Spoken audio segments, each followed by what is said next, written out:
Hai, berjumpa lagi. Cara daftar Estel dengan nombor baru.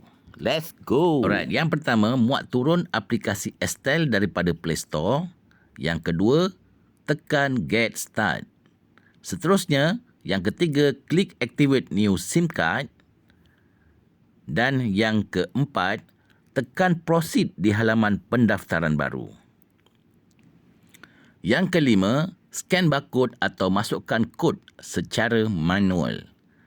Yang keenam, dapatkan kod bar dan nombor PUK dari kad SIM. Yang ketujuh, klik ikon atau masukkan butiran upline secara manual.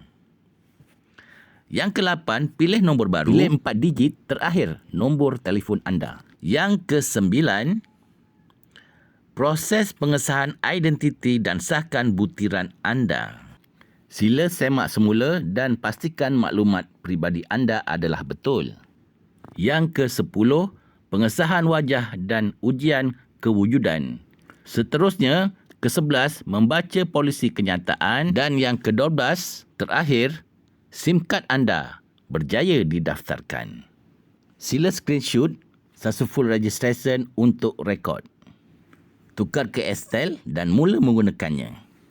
Sekiranya anda perlukan bantuan, sila hubungi nombor yang tertera. Estel Support.